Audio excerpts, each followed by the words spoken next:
오늘의 플러스, AI 주권을 확보하기 위한 우리의 전략을 알아봅니다.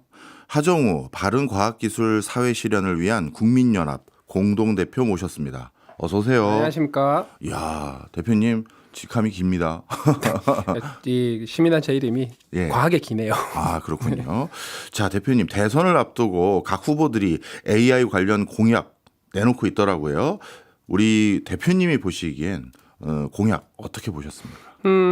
지금 현재 그 어떤 지지율 1, 2위 양당 후보들께서 공히 100조 원 규모의 민간 합동 투자를 고려해서 인공지능 공약을 가장 앞세우고 있는 상황이죠. 그만큼 인공지능 자체에 대해서 굉장히 중요하게 생각을 하고 있다라는 건 의미가 있다고 생각을 하고요.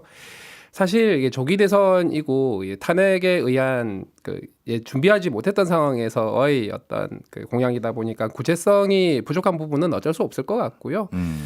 그런 것들을 고려하더라도 어쨌든 인공지능 자체의 중요성 그리고 국가의 발전 비전으로서의 인공지능이라는 측면에서 굉장히 의미가 있다라고 생각을 합니다. 네, 뭐 100조 원의 재원 여부 만들 수 있는지는 일단 차지하고라도 이렇게 강하게 의사표명을 한 것은 의미가 있다 이런 말씀이시네요. 네네. 자, 그런데 예전에 우리나라가 정보통신 강국으로 발돋움할 때도요. 국가가 먼저 브로드밴드라고 그때는 불렀던 것 같은데 그런 인프라망을 쭉 깔아주니까 다양한 기업과 연구자들 그리고 스타트업들이 거기에서 뭔가를 할 수 있는 터전이 생겼지 않습니까? 그렇다면 지금 우리나라의 인공지능의 인프라는 나름대로 잘 갖춰지고 있는 건지 그리고 인프라는 갖춰지고 있는데 생태계가 확장하지 못하고 있는 건지 그거 구분해서 좀 말씀 좀 해주세요. 네, 실제 인프라가 우리나라가 AI 3위권 국가라고 얘기를 하는데 비슷한 규모의 다른 국가들에 비해서 인프라가 많이 갖추어져 있냐 하면 아직은 그런 상황은 아닌 것 같습니다. 이 인공지능 기술 산업 분야라는 게 결국은 이 규모의 법칙이 동작을 하거든요. 이 규모라고 하는 게 얼마만큼 많은 컴퓨팅 자원을 가지고 많은 양의 데이터를 학습을 하느냐가 인공지능의 능력을 결정하는 건데 사실 지난 2, 3년 동안 뭐 정부 차원도 그렇고 민간 기업들 차원에서도 그렇고 인프라 투자를 많이 하지 못했어요. 그러다 보니 그 인공지능 순위에서 약간 주춤한 부분들도 틀림없이 있는 것 같고 네. 이런 우려 때문에 특히 연초에 어떤 딥시크 출현의 충격과 함께 정부에서 인프라 투자를 하겠다라고 지금도 준비를 많이 하고 있죠. 연내로 1만 장부터 시작을 해서 추가 투자하겠다 얘기를 하고 있고 거기에 발맞추어 기업들도 조금씩 투자를 늘려가니까 인프라 투자는 지금보다 좀 더 좋아질 것 같긴 합니다만 결국 이 부족했던 이 인프라가 생태계 발전의 속도를 조금 늦추고 있었던 게 아닌가라고 생각을 합니다. 그래서 인프라 투자가 진행이 되고 그와 발맞추어서 생태계가 확장될 수 있도록 하는 뭐 민간에서의 투자라든가 기업들의 노력도 중요하겠지만 또 정부에서 여러 가지 제도적으로 혹은 투자적으로 뭐 규제 풀어주는 것들 이런 것들도 좀 전체적인 전략을 수립하는 게 필요해 보입니다. 네, 방금 딥시크 말씀 주셨는데요. 저는 딥시크 현상을 보면서 하드웨어적인 인프라보다도 인적 자원에 대한 인프라 투자가 더 필요한 게 아닌가 이런 생각도 들었거든요. 네. 예를 들어서 저희 어렸을 때만 하더라도 컴퓨터 맨날 펜티엄 3 사면 폰 나오고 막 계속 칩이라는 건 연일 발달하게 되어 있더라고요. 네. 그렇다면 지금 하드웨어 그 비싼 칩을 뭐 몇 개씩 사겠다라는 것보다는 그것도 물론 해야 되긴 하겠습니다만 오히려 인적 자원 AI와 관련된 기술과 산업을 이끌 수 있는 인적 자원에 대한 인프라 투자를 더 해야 되는 거 아닌가 이런 생각도 드는데 우리 대표님 의견은 어떠세요? 굉장히 중요한 포인트를 찝어주셨는데요.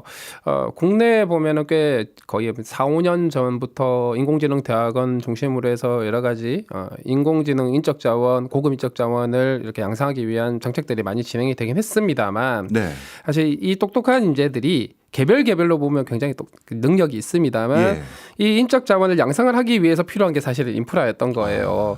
GPU가 부족해서 굉장히 그 게임용 GPU를 가지고 실험을 할 수밖에 없는 환경들. 근데 그에 비해서 딥시크는 사실 잘 알려져 있지 않지만 이미 5만 장 이상의 GPU를 작년부터 이미 가지고 엄청나게 큰 규모로 실험을 해오고 있었어요.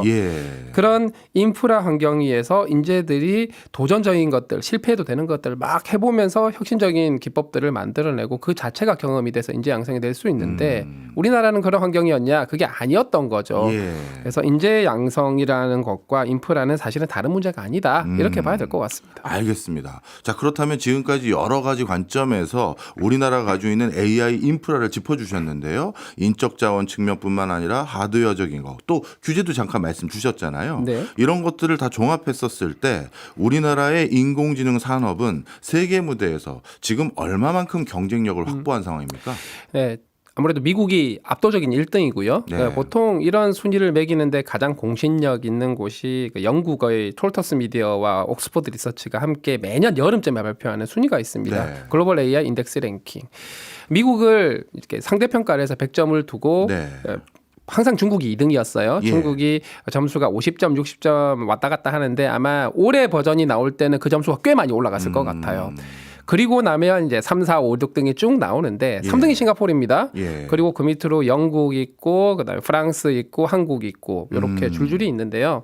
사실 3위권 국가들은 3위부터 이제 총 10위, 12위까지는 고만고만합니다. 네. 경쟁력이. 그래서 통칭 인공지능 3위권 그룹이라고 표현을 하고요. 그룹, 예. 그 그룹 내에 한국은 중상위 정도를 하고 있다라고 보시면 될 것 같습니다. 이건 네. 가장 기저에 있는 뭐 어떤 에너지 전력 그리고 컴퓨팅 인프라 데이터 센터 클라우드 그리고 인공지능을 잘 활용할 수 있는 기업들 산업 적용 제도적인 부분까지 포함했을 때 공식적으로는 6위 정도 되고 비슷비슷하게 몰려 있는 그룹이다 이렇게 보시면 되겠죠. 네. 근데 앞서서요. 미국을 100점이라고 했었을 때 물론 올해 중국의 점수가 많이 올라갈 것으로 전망된다 얘기는 해주셨지만 중국이 한 50점대라고 하면 점수 차이가 너무 큰데요. 1등과 2등이요. 네. 이렇게 차이가 큰 이유가 뭐예요? 제가 한 6가지 정도의 항목들이 있습니다. 예. 각 항목을 정량화해서 점수를 매기는데 여기도 평가하는 기준들을 볼 때 약간 고개를 갸웃하게 하는 것들이 있어요. 예를 들면은 인공지능 인재 파트의 점수가 있는데 주로 그 링크드인이라고 하는 그 어떤 소셜 미디어 사이트거든요. 거기에 네. 보통 많은 분들이 자기의 프로필을 올려가지고 이렇게 뭐 채용이라든가 이런 어떤 릴레이션을 맺는데 중국인들이 거기 잘 없어요. 그러다 보니까 약간 이렇게 좀 내려가는 부분도 있는 것 같고 그리고 그때 랭킹을 매기던 시절에는 사실 딥시크 같은 AI들이 나오기 전 시절이었다 보니까 이런 부분들에 좀 아쉬움이 있었던 것 같습니다. 그런데 아마 올해 랭킹을 다시 매기기 시작하면은 어떤 기술력이라든가 특히 딥시크 출현 이후로 중국 정부에서 어떤 지방 정부라든가 다양한 어떤 기업들 산업에 있는 기업들의 딥시크 확산을 시켜서 산업 AI 전환 속도가 굉장히 빠르기 때문에 이런 부분들을 고려했을 때 굉장히 높아지지 않을까 기대를 하고 있는 거죠. 그렇군요. 자, 그렇다면 이제 중국을 기점으로 해서 전 세계 AI 산업의 흐름을 한번 또 여쭤보려고 하는데요. 중국의 딥시크가 우리에게 가장 큰 충격이었던 건 아니 엄청난 하드웨어 투자도 없이 적은 예산만으로 어떻게 저렇게 놀라운 혁신을 만들어냈느냐 이런 부분이었지 않습니까? 네. 그럼 우리나라도 물론 돈도 많이 지원하고 그리고 뭐라고 해야 될까요? 시간도 넉넉하게 주고 장비도 많이 주면 되지만 아시잖아요. 우리나라도 네. 살림이 이렇게 넉넉하지는 않습니다. 네네. 그래서 좀 우리 엔지니어 분들에겐 정말 송구한 말입니다만 우리도 조금 적은 예산을 투여했음에도 불구하고 딥시크처럼 성과를 낼 수 있는 회사들이 나오길 기대하는 면도 있거든요. 네. 그러긴 힘든가요? 사실 이 딥시크가 상대적으로 적은 예산이라고 했는데 미국의 오픈 AI나 구글에 비해서 적은 예산이라는 거지. 예. 말씀드렸던 것처럼 이미 딥시크 혼자 보유한 GPU량이 5만 장이 넘습니다. 그때 기준으로 치면 한국에 있는 그 H100 이상급 GPU 다 합한 것보다 훨씬 많아요. 그래서 기본적으로 어느 정도의 인프라 환경이 갖춰져 있었다라고 보셔야 될 것 같고요. 네. 물론 그게 전부는 아닙니다. 네네. 굉장히 강력한 연구개발 투자를 통해서 기술력이 굉장히 많이 올라왔고요. 딥시크 같은 경우는 하이플라이어라고 하는 모회사가 있습니다. 헤지펀드 퀀트 회사예요. 네. 돈 많이 벌었거든요. 예. 그러다 보니까 양언평은 이 인공지능 연구소를 만들면서 그게 딥시크로 스피노프를 한 거거든요. 너네들은 돈 벌 생각하지 말고 그냥 AGI만 만들어라고 해서 2년을 투자를 해줬어요. 네. 묻지마로. 예. 그러니까 이런 기술이 만들어졌죠. 해서 적은 예산이라고는 하더라도 수정원 단위 정도의 투자는 필요한 것 같고요. 예. 그러면 국내 기업들 입장에서 2, 3년 동안 돈 벌 생각 않고 수조 원을 투입할 수 있을 것인가에 대한 고민이 좀 들겠죠. 예. 그러다 보니까 이런 특히 인프라 투자 중심으로는 정부가 인프라를 충분히 쓸 수 있도록 정부가 투자를 하고 또 민간 기업들이 그 GPU나 NPU 같은 인프라를 쉽고 편리하게 쓸 수 있도록 하는 것들을 제공을 하면 국내 기업들도 어떤 투자에 대한 부담을 좀 줄일 수 있을 테고 그렇게 만들어진 기술로 생태계의 어떤 확장에 기여할 수 있는 예를 들면 만들어진 모델 오픈소스로 풀을 공개를 한다라든가 상업적 용도 가능하게 예. 그런 형태의 전략을 추구하면 좋을 것 같고 실제로 이거를 예. EU와 예. 프랑스, 싱가포르들이 다 하고 있어요. 아, 그렇군요. 예, 그래서 소위 말하는 AI 3위권 그룹들이죠. 예. 우리도 비슷한 전략을 쓰는 게 필요하다고 생각합니다. 네.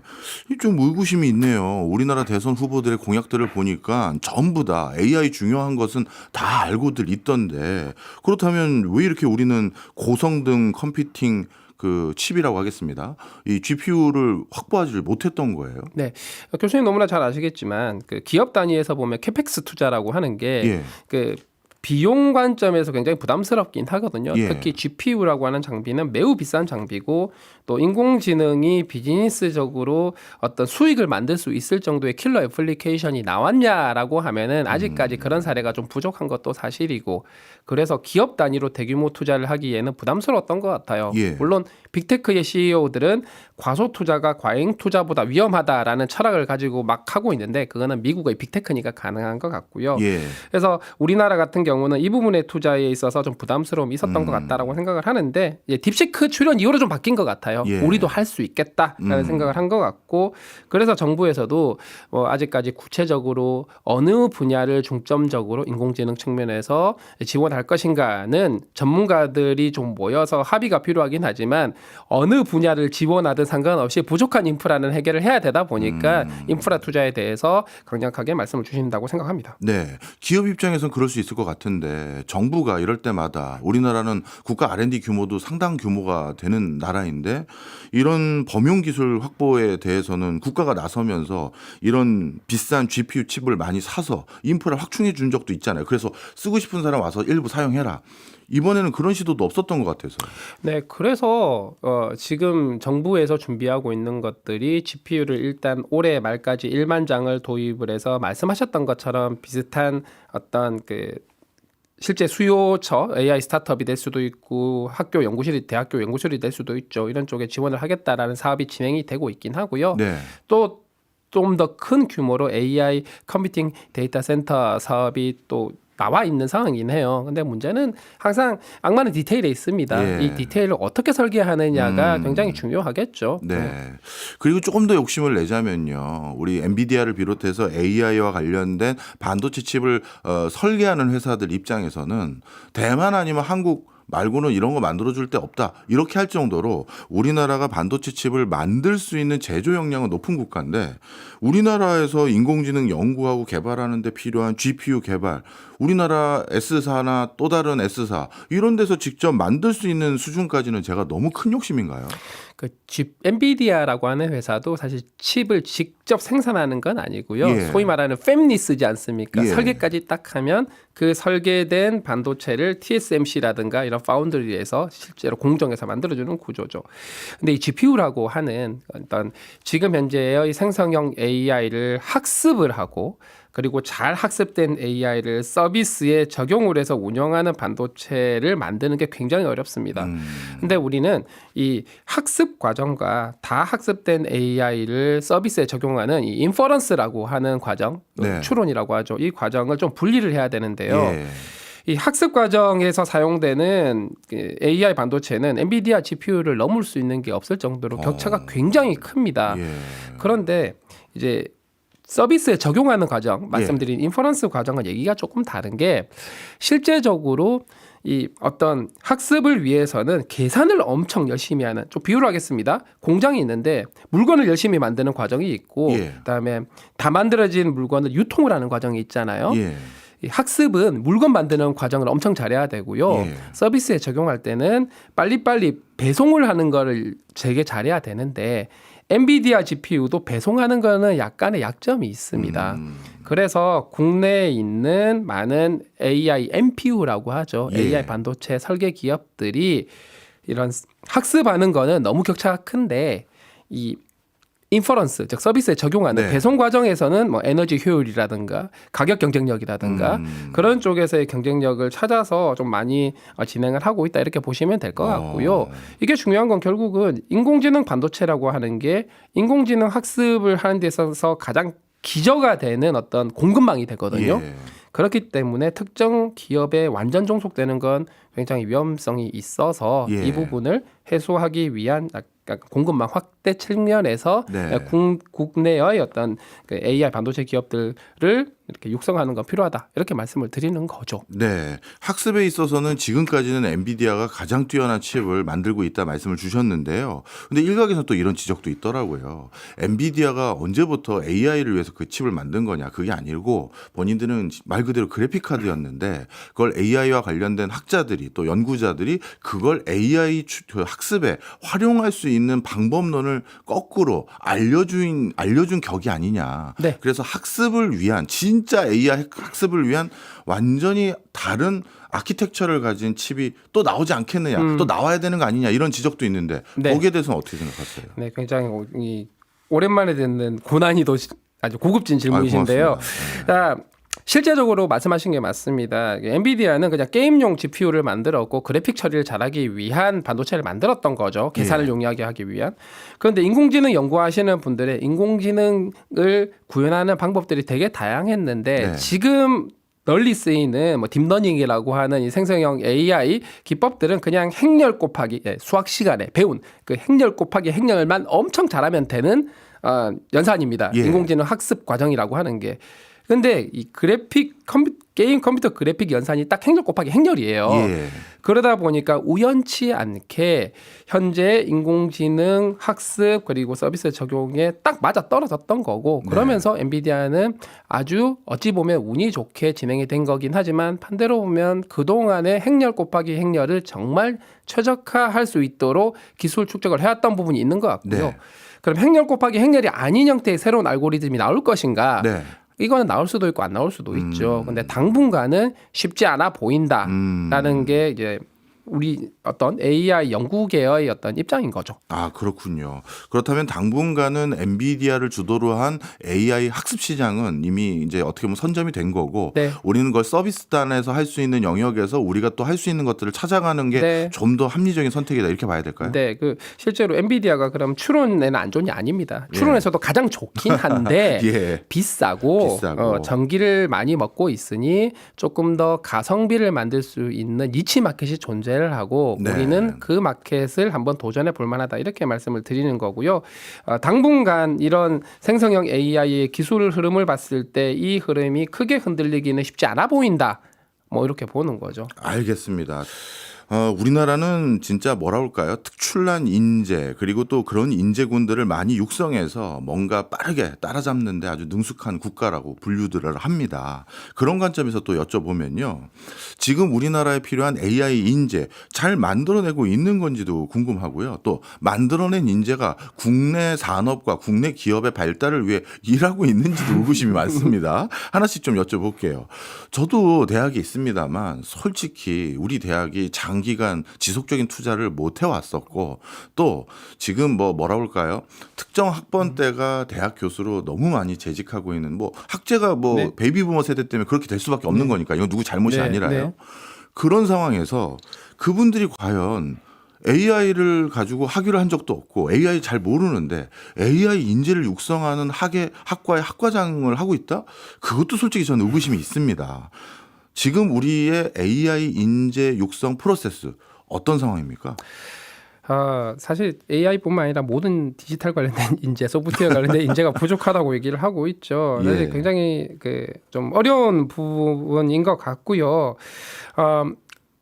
뭐 정부에서는 AI 대학원, AI 융합대학원 그리고 소프트웨어 중심 대학 이런 것들로 제도적으로 사업적으로 많이 노력을 하고 있긴 합니다만 문제는 그거죠. 정말 뛰어난 인재를 이렇게 양성을 한 것까진 좋은데 과연 이분들이 한국에 남아 있느냐라고 예. 하면은 그 경쟁력이 좋으니까는 미국으로 많이 갑니다. 그러니까 양성은 되고 있군요. 네, 그래서 저는 개인적으로 인재 양성 정책 혹은 제도라고 할 게 아니라 인재 네. 확보를 강조를 해야 된다고 생각을 하거든요.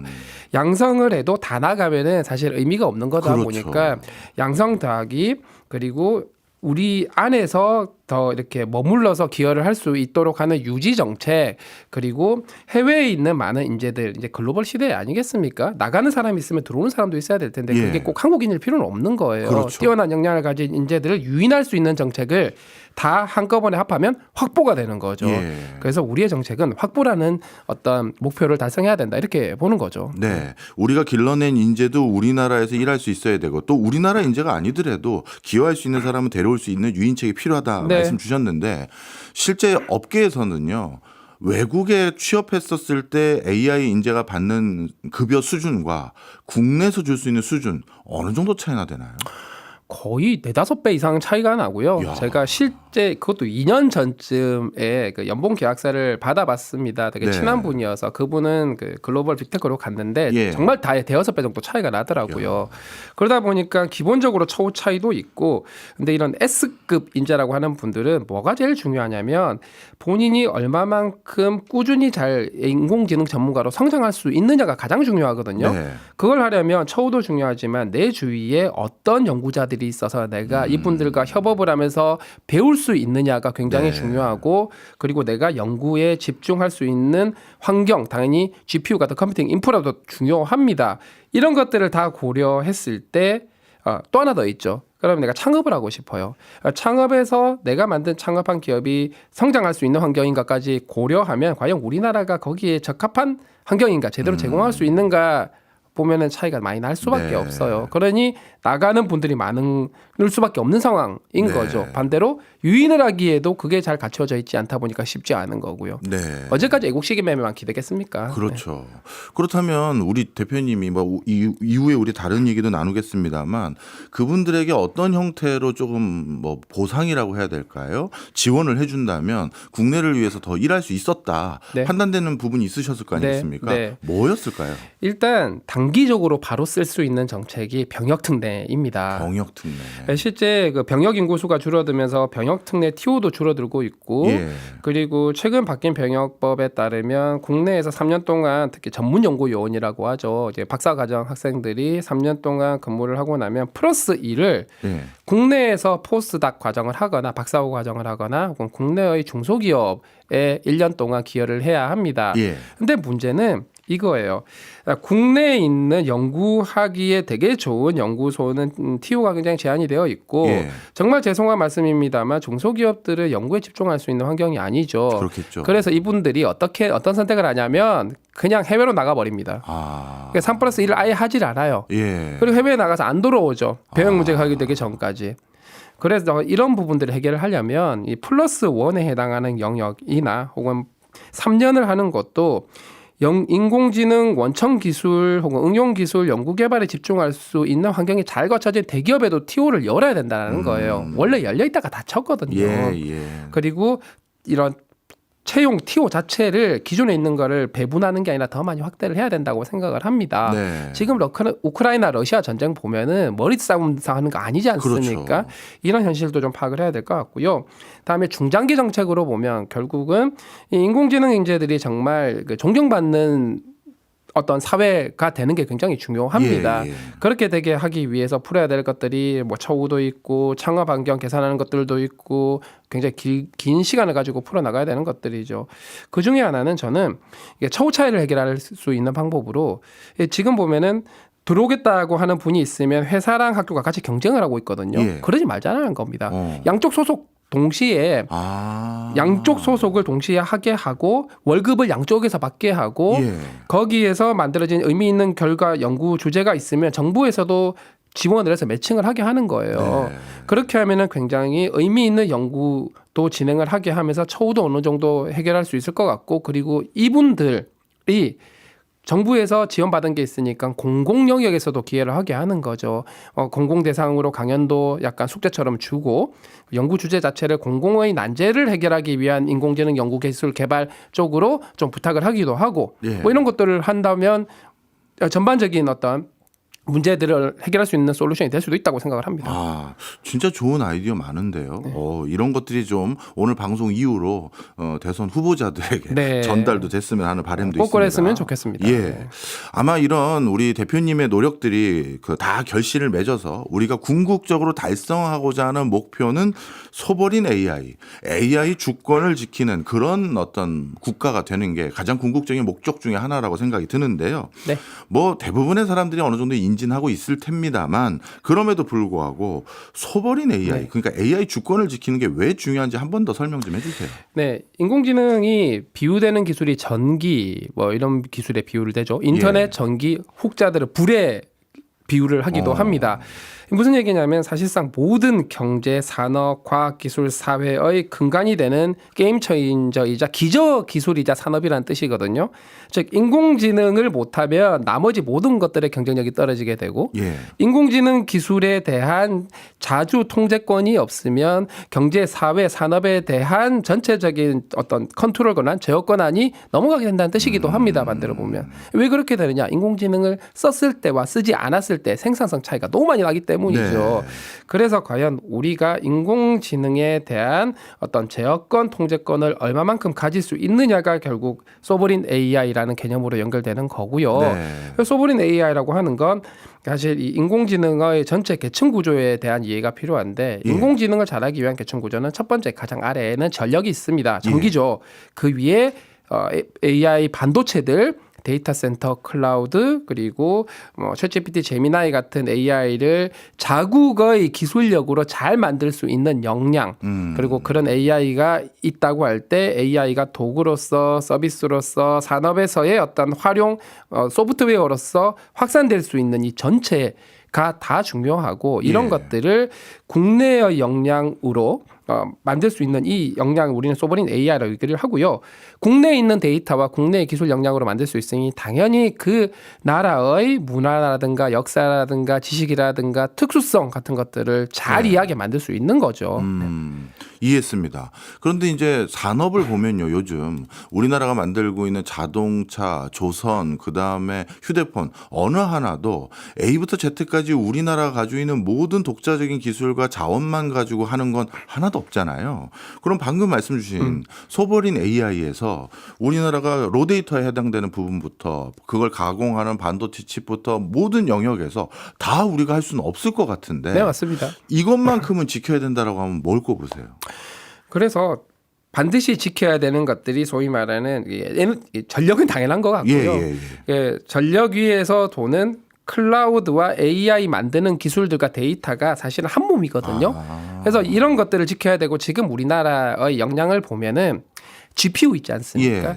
학습에 최적화된 AI 반도체인 GPU는 이거는 의존을 할 수밖에 없는 상황인 것 같습니다. 예. 그래서 장기적으로는 그 기술을 내조할 수 있으면 내조하는 건 필요한 것 같고요. 네. 왜냐하면 이게 전략 자산화될 가능성이 굉장히 높거든요. 그 외에 다른 것들은 투자를 통해서 기술력을 확보를 해 나가지 않으면 예. 이런 것들이 전체 산업과 경제의 어떤 공급망의 리스크로 작동하게 될 우려가 있다 이런 말씀을 드리는 거죠. 네. 혹자들은 오픈소스 쓰면 되지 않냐라고 말씀을 주세요. 예. 요즘 뭐 빅테크들에서 중국 기업들이 오픈소스 모델 되게 잘 내놓는데 가져다가 파인튜닝하면 된다라고 하시지만 오픈소스는 라이선스가 언제 바뀔지 모릅니다. 그리고 활용처도 예를 들면 국방에선 사용하지 마라. 혹은 의료에 쓰려면 돈 많이 내라. 이렇게 바꿀 수 있거든요. 네. 그거 자체가 우리의 통제권 밖으로 넘어가게 된다는 얘기예요. 네. 그래서 쓰지 말자는 얘기가 아니고 우리 것도 있고 그리고 글로벌의 것도 있고 서로 상호 보완적으로 쓸 수 있는 형태가 되어 있어야 된다라는 거죠. 네, 이해했습니다. 우리는 이제 웹의 시대에서 앱의 시대를 넘어서 이제 AI 시대로 가고 있는 과정에서 늘 우리 국민들이 욕심내는 게 하나 있습니다. 보면 항상 IT 강국이라고 하는데 로컬 시장에서는 분명 우리가 독자적인 어떤 시장과 마켓을 지켜오는 건 사실인데 뭐 AI의 시대는 좀 그것도 지금 의구심이 있는 상황이긴 하지만요. 그런데 우리가 이제쯤 이제 한번 수출을 해볼 수 있는 그런 소프트웨어 기술을 기반으로 한 회사들이요. 이런 것들에 대한 욕구가 좀 많이 있는데 이제 점점 어려워지는 겁니까? 꼭 그런 건 아닌 것 같습니다. 이제 완전 생성형 AI랑은 건 조금 다르지만 저희가 재작년에 디지털 트윈 예. 있죠. 디지털 트윈, 도시를 디지털 트윈하는 기술 솔루션을 사우디아라비아에 수출을 했어요. 1억 달러 계약을 맺었고 실제로 입금도 됐다고 합니다. 오, 예. 그리고 저희가 이 소버린 AI는 모든 나라들이 다 갖고 싶어 하거든요. 예. 중동 국가도 다르지 않고 그리고 동남아시아 국가들도 다르지 않습니다. 문제는 기술력이 부족하죠. 예. 그런데 우리나라 같은 경우는 뭐 네이버도 그렇지만 몇몇 기업들이 완전히 자체 기술로 만들어본 경험이 있다 보니까 그 나라에 가서 그 나라의 데이터들을 축적하는 것부터 시작해서 가공하고 그 나라를 잘 이해하는 AI를 만들어주는 것. 필요하면 그 아래에 있는 클라우드와 데이터 센터를 만들어주는 것. 이런 것들을 함께 만드는 형태로 그러니까 전체 솔루션이나 전체 시스템을 수출하는 형태로 할 수 있고요. 저희가 그 어떤 작업을 사우디아라비아랑 함께 추진하고 있기도 하고 그리고 엊그저께 뉴스 나온 대로 태국의 시암이라고 하는 AI 네. 클라우드 기업과 함께 태국 지역에 써버린 AI 구축도 함께 진행을 하고 있어요. 아, 그렇군요. 나름대로 이렇게 해외 시장에 진출해서 우리의 기술이 거기에서도 적용되고 또 우리가 거기에서 적지 않은 또 수익도 확보하면 너무 좋을 것 같긴 한데 네. 이 다른 문화권에 들어간다는 게 여러 가지 어려움이 있을 것 같은데 어떤 어려움들이 주로 있나요? 네, 실제로 그 지역의 언어를 우리나라 사람들, 우리나라 엔지니어들은 당연히 잘 모를 거지 않습니까? 그리고 사실 미국어, 중국어, 영어, 중국어, 뭐 스페인어 정도를 제외하고 나면은 데이터들이 특히 문서 같은 것들이 디지털화 되어 있지 않은 경우들이 굉장히 많습니다. 언어 사용자가 많은 것과 학습에 쓸 수 있는 데이터가 많다는 건 전혀 다른 문제거든요. 주로 이제 동남아라든가 아랍 지역 같은 경우는 그런 디지털화된 데이터가 없다 보니까 이 디지털화된 데이터를 축적하고 그리고 데이터의 품질을 체크하고 그리고 인공지능을 만들었을 때 인공지능이 쓴 글이나 컨텐츠가 품질이 좋은지 아닌지를 평가하는 건 우리나라 사람들끼리는 못하는 일이거든요. 예. 그래서 이런 것들을 제대로 하기 위해서는 현지에 있는 파트너 플레이어들이랑 함께 개발을 해야 되고 함께 운영을 해야 되는데 이런 부분들에 있어서 신뢰를 쌓는 게 굉장히 중요하죠. 네. 예. 지금 말씀을 듣고 보니까요. 우리나라가 AI 시대에서도 이 소버린 AI라는 이 컨셉 때문에 우리나라는 대부분 해외에서 그렇게 표현하거든요. 무섭지 않은 친구. 맞습니다. 바로 그 장점을 활용해서 미국이나 중국과는 다른 결로 네. 많은 국가와 같이 할 수 있는 게 많을 것 같은 생각도 드는데 혹시 그런 걸 하기 위해서 정부라든가 다른 차원에서 지원이 필요한 게 있을까요? 네, 그렇죠. 그 교수님 말씀대로 미국과 중국은 패권주의적으로 그냥 우리 거 써라. 예. 이런 건데 특히 인공지능은 답을 내뱉을 때 가치관 중심으로 내뱉기 때문에 그리고 또 기술의 파급력을 생각할 때 종속성 때문에 우려하는 부분이 있습니다. 우리나라는 그런 포지션은 아니거든요. 예. 무섭지 않은데 기술력 있는 친구. 근데 이걸 풀기 위해서 만약에 새 정부가 들어서게 된다면 저는 미국과 중국의 경쟁을 할 수 있는 건 국가 단위로는 쉽지 않을 것 같고 국가 동맹이 좀 필요하다고 생각을 예. 해요. 얼라이언스가. 그러면 한국, 뭐 예를 들면 일본, 동남아시아에 있는 국가들, 그리고 중동에 있는 국가들, 그리고 북미 중에서도 캐나다는 약간 노선이 다릅니다. 그리고 유럽에서 뭐 프랑스가 될 수도 있고 다른 나라가 될 수도 있겠죠. 이런 나라들이 얼라이언스를 맺는 게 중요하다고 생각을 하고요. 네. 그럼 서로 기술 협력, 데이터 협력, 그리고 AI 생태계 협력을 하되 이런 나라들의 AI 특사를 보내는 거예요. 특사를 보내서 우리가 같이 힘을 모아서 미국과 중국과 경쟁을 해볼 수 있도록 한번 해보자 라는 식으로 특사를 보내고 그러면서 산업 생태계 확산도 함께 해보자. 이런 것들이 또 우리나라가 글로벌에서의 AI 리더십을 만드는 방법이 될 수 있을 거라고 생각을 합니다. 네. 진짜 말씀을 듣고 보니까 아직까지 우리에게도 기회가 남은 게 굉장히 많다라는 생각이 듭니다. 자, 그러면 이런 소버린 AI를 추진하고 있는 여러 국가들끼리의 연대 또 거기에서 얻을 수 있는 시너지를 우리가 달성하고 그게 또 우리나라 경제의 또 선순환으로 이어지기 위해서는 우리나라 내부에서도요. 다양한 AI와 관련된 규제들이 좀 완화돼야 될 것 같은 생각이 들어요. 스타트업 기업들이 이제 AI를 기반으로 한 새로운 사업을 해보고 싶어 하더라도 뭔가 여러 가지 규제에 막혀 있다는 소리가 많던데 지금 현황이 어떤지 좀 설명 좀 해주세요. 네, 실제로 그 땡땡테크라고 얘기를 하죠. 뭐 프롭텍이 됐든 에듀텍이 됐든 뭐 리걸텍이 됐든 이런 기업들이 혁신적인 인공지능 기술을 써서 기존의 해당하는 산업 분야에서의 어려운 문제들을 풀면서 성장을 할 수는 있는데 네. 정부의 지금까지의 역할은 주로 초기 투자들을 좀 도와주고 뭐 데이터 공개라든가 이런 것들은 도와줬지만 이런 기업들이 성장을 했을 때는 결국 기존의 산업 플레이어들과 갈등이 생깁니다. 네. 이때 정부가 정말 적극적으로 갈등 조정자 역할을 했는가, 필요한 규제들을 제대로 풀어줬는가 하면은 상당히 아쉬운 부분들이 많거든요. 가령 리걸텍에서 로톡이 변호사 협회와 이렇게 좀 문제가 생겼을 때 네. 어떤 갈등 조정을 해줬냐. 물론 로톡 같은 스타트업이 승소는 하지만 그 기간 동안에 사업을 제대로 못하게 되면서 입은 피해가 엄청 크거든요. 그렇겠네요. 그러니까 승자 없는 모두가 패자가 되는 형태가 되는 거죠. 그래서 어떤 개별 데이터라든가 규제를 푸는 것들도 중요하지만 전체 이런 기술 기반의 창업 생태계가 확산되기 위해서는 기존 산업들과 어떻게 잘 연착륙하면서 같이 성장할 수 있을 것인지 하는 부분들도 네. 좀 챙겨주셔야 된다고 생각합니다. 네. 사실 그런 부분에서 이 정부 쪽의 애로사항도 한번 질문을 드리면 한번 답변을 해주셨으면 네. 좋겠는데 이런 우려들을 많이 하시더라고요. 어떤 특정 회사가 이런 규제를 좀 풀어주셨으면 좋겠습니다라고 얘기를 하면 그게 그쪽 분야에 종사하고 있는 스타트업이든 기존 기업이든 간에 그런 회사들이 모두 희망하는 규제 완화의 방향성이 아니라 회사마다 비즈니스 모델이 다르다 보니 이게 특정 회사에게만 페이버를 주는 게 아닌가? 네. 관료들 입장에서 그걸 되게 걱정하더라고요. 네네. 그렇다고 A 회사, B 회사, C 회사가 원하는 걸 다 풀어주면 이 규제 없는 나라가 되는 것 같은 걱정도 네. 들고 이럴 때는 어떻게 조정하는 게 좋을까요? 그래서 이게 저는 새 정부가 들어오면 약간 AI 산업 정책을 공론화할 수 있는 공론회장이 필요하다고 생각을 해요. 뭐냐면 지금은 약간 간담회 한번 하고 모여서 의견 듣고 그냥 없어지죠. 답정내에 가깝거나 예. 아니면 사라지거나 한데 이걸 상시적으로 논의를 해서 각각의 입장에서 얘기를 하다 보면 그 중간 어딘가에 타협점이 나올 수 있거든요. 예. 그 타협점을 만들 수 있을 정도의 어떤 채널이 되거나 혹은 공론의 장이 되거나 이런 채널 자체가 필요하고 그것들이 입법이 되든 제도 개선이 되든 하는 쪽으로 좀 완결되는 형태의 프로세스가 필요하다고 생각을 하는데 지금 너무 일시적인 거죠. 네. 그러다 보니 이런 여러 가지 문제들이 발생하는 게 아닌가 생각됩니다. 네. 네. 그리고 이러한 제도 개선을 우리가 시도함에 있어서 보이지 않는 진입 장벽들이 요즘 하나씩 보여지는 것 같은데요. 제 눈에는요. 네. 그래서 대표님께 의견도 여쭤보려고 하는데 그쪽 종사자나 그쪽의 이해관계에 포함되어 있는 사람들이 아님에도 불구하고 AI를 사회 각 요소에 적극 도입하는 거에 대한 국민들의 막연한 불안감과 네. 저항감이 높아지고 있는 것 같아요. 네네. 언젠가 내 일자리도 위협받을 수 있다라는 생각인 것 같습니다. 네. 자, 그럼 결국 이 AI 산업을 적극적으로 육성하고 도입하는 것도 우리가 행복하게 살고 잘 살기 위한 건데 그런 행보가 맞는 건가요?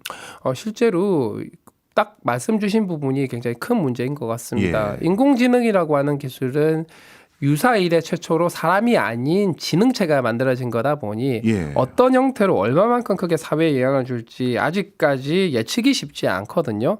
근데 이거를 소위 말하는 뇌피셜이라고 하죠. 상상 속에서 막 이럴 거야 저럴 거야 논의를 하면은 합의점이 도출이 안 됩니다. 예. 그래서 저는 새로운 정부가 들어서게 되면 AI 정책연구소가 좀 만들어져서 제대로 된 데이터와 제대로 된 전문가들이 함께 모여가지고 만들어질 수 있는 여러 가지 시나리오에 대해서 네. 좀 과학적인 분석을 하고 거기에 예. 맞게끔 대책이나 제도 같은 것들을 수립하는 것들이 필요하다고 생각을 해요. 예. 그리고 만약에 일자리에 영향을 준다라고 한다면 가장 피해를 받을 수 있을 것 같은 일자리에 많은 분들을 보호할 수 있는 아마도 전환 교육 같은 것들이 되겠죠. 네. 이런 부분에 있어서 지원을 하기 위한 지원책을 준비를 하거나 이렇게 좀 체계적으로 그냥 뇌피셜 말고 네, 체계적으로 네, 할 수 있는 장치들을 좀 만들었으면 좋겠다라는 생각입니다. 네. 조금 원론적인 얘기긴 합니다만 AI가 또 다른 일자리도 많이 만들어낸다라는 소리를 하면서 네. 그냥 총론적으로 일자리 걱정 없어도 된다 이런 말씀하시는 분들도 계신데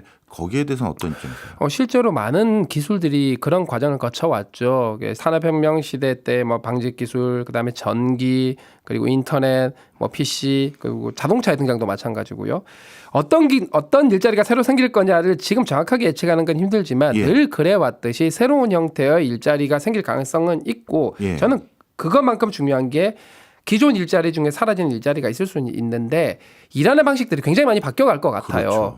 결국은 인공지능이라고 하는 도구를 사용하는 사람들과 아닌 사람들은 명확하게 구분이 될 것 같아서 예. 일단 당장 할 수 있는 건 사람들이 인공지능이라고 하는 도구를 써서 일을 할 수 있도록 하는 걸 좀 지원하는 게 필요하다라고 생각을 합니다. 네. 그리고 나머지는 사회 변화에 맞춰서 기민하게 대응하는 게 좀 필요하다고 보이고요. 네.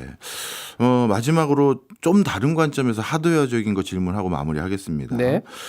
많은 대선 후보들을 비롯해서 사회 각계각층에 있는 사람들이 AI 중요성을 확실히 인식하고 있는 것 같아서 네. 인력 육성이라든가 뭐 칩 확보라든가 많은 부분에서 빠른 진전이 있을 것 같아요. 근데 네. 정작 오히려 속도가 가장 느릴 부분이 저는 전력 수급 체제인가 아닌가 이런 생각이 들어요. 네. 왜 전력망을 구축한다는 건 이건 진짜 물리적인 시간이 상당 기간 확보하는 확보가 필요한 내용이거든요. 네. 전력망 여기엔 문제 없습니까? 아직까지는 괜찮은데 문제는 인공지능 기술이 확대되어 가고 데이터 센터 훨씬 더 많이 늘어나고 하면 충분히 감당할 수 있는가에 대해서 우려가 있는 거죠. 그래서 후보에 따라서 원전을 좀 더 확대해야 된다 혹은 신재생 에너지를 확대해야 된다 이런 말씀들을 많이 주시는데 기본적으로는 당연히 믹싱 정책을 가되 네. 우리가 고려해야 될 건 2030년, 40년, 50년 되면 틀림없이 신재생 에너지 가지고 당신들은 어떤 에너지로 AI를 만들었냐 가지고 어느 정도 준비가 된 나라들 예를 들면 미국 같은 경우도 마이크로소프트 이런 애들은 신재생을 많이 쓰거든요. 네. 그러면 이런 준비도 함께 고려를 할 필요는 있어 보인다라는 겁니다. 네. 지금 당장 신재생 에너지로 100%다 AI를 하자 현실적으로 가능한지 아닌지는 제가 잘 모르겠지만 네. 그러다 보니 아무래도 믹싱을 하겠죠. 근데 10년, 20년, 30년 후를 바라봤을 때는 에너지원 자체가 인공지능 산업의 어떤 또 다른 걸림돌이 될 가능성이 있으니 이런 리스크도 고려할 필요는 있다. 거기에 맞춰서 에너지원 확보하는 게 필요하고요. 또 다른 하나는 네. 우리나라 하나에서 모든 걸 다 하려고 생각하지 말고 예를 들면 학습 데이터 센터는 뭐 에너지 많은 국가 뭐 동남아가 될 수도 있고 예. 유럽의 스칸디나비아가 될 수도 있고 그런데 만들어서 거기 에너지를 써서 예. 학습을 하는 것도 방법이 될 수는 있거든요. 그래요. 좀 글로벌 차원에서 좀 솔루션을 만드는 것도 고민해 볼 만하다고 생각합니다. 예, 그런 전략이 있는지도 몰랐습니다. 오늘 저에게도 AI와 관련된 전반적인 것들을 리뷰하면서 정말 이런 현상들이 우리에게 직면돼 있구나라는 걸 확실히 이해할 수 있는 정말 값진 시간이었던 것 같습니다. 지금까지 바른과학기술 사회실현을 위한 국민연합 공동대표였습니다. 고맙습니다. 네, 감사합니다.